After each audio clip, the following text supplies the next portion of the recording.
Hello friends, I on behalf of MLM Sales Math welcome to all of you in this video, and in this video today we will learn how to convert a fraction into percentage or a percentage to fraction or decimal fraction, etc, etc.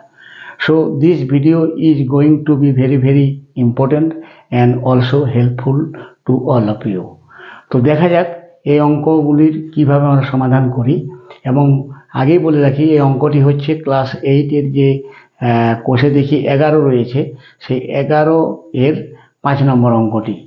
এবং এই অঙ্কটিতে আপনারা দেখতেই পাচ্ছেন যে শতকরা, ভগ্নাংশ এবং দশমিক ভগ্নাংশ, কোনোটিতে শতকরা দেওয়া আছে তাকে ভগ্নাংশ এবং দশমিক ভগ্নাংশে করে নিতে হবে, আবার কোনটিতে ভগ্নাংশ রয়েছে সেটিকে আবার শতকরা কিংবা দশমিক ভগ্নাংশে করতে হবে, আবার কোনোটিতে দশমিক ভগ্নাংশ রয়েছে সেটিকে আবার ভগ্নাংশে বা শতকরাতে নিয়ে আসতে হবে।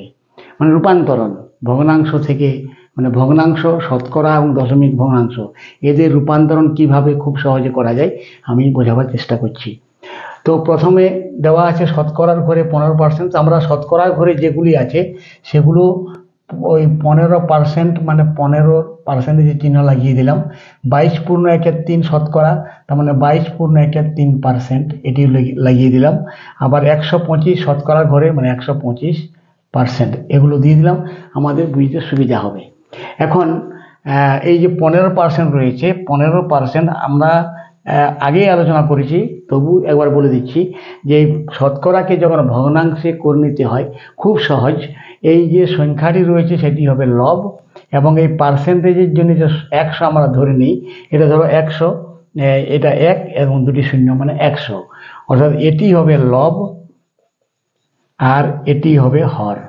তাহলে কত হয়ে গেল না, উপরে হয়ে গেল 15 আর হরের জায়গায় হয়ে গেল 100। তাহলে এটি হবে ভগ্নাংশের ঘরে। এবং এই 15-র 100কে আমরা আবার সংক্ষিপ্তভাবে লিখতে পারি, লঘিষ্ঠ আকারে লিখতে পারি। ওই যে 5 দ্বারা যদি কেটে দিই তো 5 3 15, 5 20 100, 3 20, অর্থাৎ 15%কে ভগ্নাংশে যদি যখন আমরা রূপান্তরণ করব তখন হয়ে যাবে 3 20, 3 20। এখন এই 3 20কে যখন আমরা দশমিক ভগ্নাংশে নিয়ে যাব তখন অনেক নিয়ম আছে, আমি সহজ নিয়মটি বলে দিচ্ছি যে 3 20 মানে 3কে 20 দ্বারা ভাগ করতে হবে, সোজা কথাই। তাহলে এখানে প্রথমে যেহেতু ভাজ্যটা ছোট, শূন্য 1 তো খাবে না, শূন্য খাবে, তো শূন্য খাওয়ালে শূন্যই হয়, বিয়োগফল 3। এরপরে আবার শূন্য দিব না, এবার কিন্তু দশমিক বিন্দু ব্যবহার করে দিব। তাহলে দশমিক বিন্দু ব্যবহার করার জন্য এখানে 30 এসে যাবে। তাহলে 21 কে 20, 10, আবার দশমিক ব্যবহারের জন্য আমরা আবার একটা শূন্য পেয়ে যাব। তাহলে হয়ে যাবে 100, 5 20 100, অর্থাৎ হয়ে গেল কত, 0.15, অর্থাৎ এখানে হয়ে যাবে 0.15। এইভাবে পরের অঙ্কটি দেখা যাক কিভাবে করা যায়। পরের অঙ্কটিতে শতকরার ঘরে দেওয়া আছে 22.13%। আমি আগেই বললাম যত পার্সেন্ট সেটাকে লব করা হবে এবং পার্সেন্টের জন্য হরের জায়গায় 100 বসাতে হবে। তাহলে কত হবে, এটা 22, এখানে 13 বটে, 22.13, এটা হয়ে গেল লব আর নিচে হয়ে গেল হর 100। এখন এই 22.13 মিশ্র ভগ্নাংশটাকে ভেঙে নিব। তো 22 3 66, 1 67/3 আর নিচে হয়ে গেল 100। এখন যদি কোনো ভগ্নাংশের লব এবং হর এই দুটির মধ্যে যদি কোনো একটি ভগ্নাংশ থাকে, এগুলোকে বলা হয় ভগ্নাংশের ভগ্নাংশ। তো যাই হোক, এই যেহেতু লবটি 67.3 আর হরটি এটা পূর্ণ সংখ্যা, তো পূর্ণ সংখ্যাকেও আমরা ভগ্নাংশ করে নিব 1 দিয়ে। এরপরে এটা হয়ে যাবে কত, 67/3 গুণ 1 100, ঠিক আছে, সমান হয়ে গেল 67/300, এটি হয়ে গেল। এখন এটাকে আমরা ভগ্নাংশে করে নিলাম, তাহলে হয়ে গেল 67/300, এটি হয়ে গেল 67/300। 300। এটা কাটাকাটি যাবে না, লঘিষ্ঠকের করা যাবে না, সুতরাং এটি হয়ে গেল উত্তর। ভগ্নাংশটা হয়ে গেল 67 300। এবং এই 67 300কে এবার দশমিক ভগ্নাংশে যখন করে নিব তখন 67কে আবার আমরা 300 দ্বারা ভাগ করে নেব। ঠিক আছে, উপরেরটি ভাজ্য নিচেরটি ভাজক। তাহলে এখানে ছোট হয়ে গেল ভাজ্য, প্রথমে শূন্য খাইয়ে দেব, শূন্য হবে, তাহলে 67। ঠিক আছে, তাহলে 67 এরপরে কিন্তু দশমিক দেব, তাহলে হয়ে গেল শূন্য, এরপরে খাওয়াবো 2, 3 দুগুণে 670, দশমিকের ব্যবহারের জন্য একটি শূন্য, 700, আবার 2, 600, আবার 100, আবার একটা শূন্য দশমিকের জন্য, এরপর খাওয়াবো 3, 3 3 9, 900, আবার 100, তার মানে এটা রিপিটেশন হচ্ছে, আবার একটা শূন্য আসবে, তার মানে এখানে আবার 3 খাবে। ঠিক আছে, তাহলে হয়ে গেল কত, 0.223, এবং যেহেতু 3-এর পুনরাবৃত্তি ঘটছে, এটা আবৃত্ত দশমিক ভগ্নাংশ হয়ে যাবে, সুতরাং 3-এর মাথায় পৌনাপনিক বিন্দু ব্যবহার করে দিব। তাহলে এটা হয়ে যাবে 0.223, 3-এর মাথায় পৌনাপনিক হয়ে গেল। এরপরে আমরা চলে আসছি পরেরটাতে কি দেওয়া আছে না, ভগ্নাংশের ঘরে লেখা আছে, আমরাকে কি করতে হবে না, শতকরার ঘরে এবং দশমিক ভগ্নাংশের ঘরে লিখতে হবে। সেটি কত হবে, তো 2/1/3, 2/1/3 আমরা আগেই আলোচনা করেছি যে কোনো ভগ্নাংশকে শতকরায় পরিণত করতে গেলে 100 দ্বারা গুণ করতে হবে, সোজা নিয়ম। তাহলে এটাকে আমরা 100 দ্বারা গুণ করে দেব, তাহলে পার্সেন্টেজটা বেরিয়ে যাবে। তাহলে কত হবে, 3 দুগুণে 6, 1 7 3 গুণ 100 সমান হবে 700/3। এবার 700/3 মানে 700কে 3 দ্বারা ভাগ করে নেব। 3 দুগুণে 6, 1 10, 3 3 9, 1 নেমে গেল 0, 3 3 9, এবার 1, এবার দশমিক বিন্দুর জন্য একটা শূন্য পাওয়া যাবে, 3, আবার ওই 10 ফিরে আসছে, তার মানে 233.3। তো এটি হয়ে গেল কি শতকরাতে, মানে যেহেতু 100 দ্বারা গুণ করে দিচ্ছি, 100 দ্বারা গুণ করে অঙ্কটি করলাম, তো এটি পার্সেন্টেজ হয়ে গেল 233.3%। এরপরে আমরা ওটিকে কি করে নিব, দশমিক ভগ্নাংশে পরিণত করে নিব। তো দশমিক ভগ্নাংশ পরিণত করার সময় এটাকে আবার ওই মিশ্রটাকে অপ্রকৃত করার দরকার নেই। আমরা জানি যে কোনো মিশ্র ভগ্নাংশকে যখন দশমিক ভগ্নাংশে পরিণত হয় তখন পূর্ণ সংখ্যা যেটা আছে সেই পূর্ণ সংখ্যার পরে দশমিক বিন্দু ব্যবহার করতে হবে। তার মানে 2-এর পরে দশমিক এবং 1/3, এই 1/3কে আমরা ভাগ করে নেব। ভাজ্য ছোট হয়ে গেল, শূন্য খাইয়ে দাও, শূন্য হলো 1, এরপরে দশমিক বিন্দু দাও 0, 3 3 9, 1 দশমিকের ব্যবহারের জন্য একটা শূন্য, আবার 3 3 3 9, মানে এটা চলতেই থাকবে।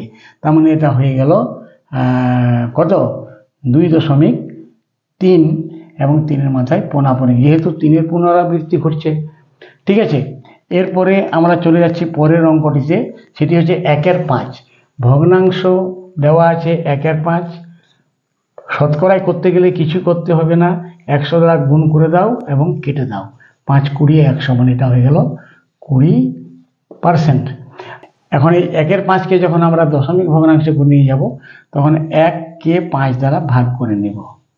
প্রথমে শূন্য খাওয়াও, 0 1, এরপরে দশমিক বিন্দুর ব্যবহার 10, 5 দুগুণে 10 সমান হয়ে গেল এটা 0.2। ঠিক আছে, এখন এরপরেরটি 0.12, এটা দশমিক ভগ্নাংশের ঘরে দেওয়া আছে, তো সেটিকে আমরা প্রথমে কি করে নিব, ভগ্নাংশ করে নিব এবং ভগ্নাংশের পরে শতকরা করে নিব।